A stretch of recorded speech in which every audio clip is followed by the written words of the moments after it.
کیونکہ آج جو زنا کرتا ہے وہ زنا کو برا نہیں کہتا, جو شراب پیتا ہے وہ شراب کو برا نہیں کہتا, جو ماں باپ کو اولڈ ہاؤس میں, جاپانی کہتے ہیں کہ ہم ماں باپ کو اولڈ ہاؤس میں جمع کرا کے برا کام کر رہے ہیں, وہ کہہ رہے ہیں ہمارے تو ماں باپ نے خود بولا تھا ہمیں ڈالا وہاں پہ. بھائی اس لیے بولا تھا کہ انہوں نے اپنے ماں باپ کو خود داخل کیا, وہ تو بولیں گے.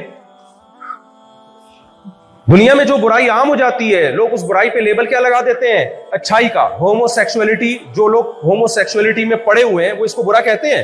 انہوں نے تو لا پاس کروا کے لیگل کر دیا اس کو. تو قرآن کا دوسرا کمال یہ ہے جو آپ کو جاپانیوں کو بتانے کی ضرورت ہے دلائل کے ساتھ, وہ یہی ہے بھائی اچھائی اور برائی انسان طے نہیں کریں گے. انسان جب بھی اچھائی کو ایکسپلین کرتے ہیں سب سے پہلے اپنا سیف سائڈ رکھتے ہیں اپنے لیے. جو چرس پیتا ہے وہ چرس کے خلاف کبھی بھی قانون پاس نہیں ہونے دے گا. انسانوں سے تھوڑی پوچھا جائے گا اچھا کیا ہے برا کیا ہے.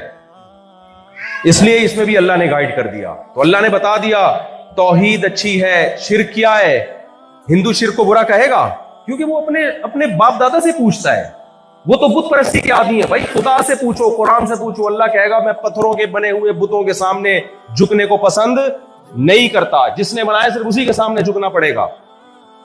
اللہ سے اگر ہم پوچھتے ہیں, انسانوں سے پوچھو کہ زنا بری چیز ہے, لوگ کہیں گے بھائی اگر لیگل ہے تو بری چیز نہیں ہے, انلیگل ہے تو کیا ہے, بری ہے. اللہ کیا کہتا ہے, لیگل ہو یا انلیگل ہو, لا تقربوا الزنا, زنا کرنا تو دور کی بات, زنا کے قریب پھٹکنے کی بھی تمہیں اجازت نہیں ہے.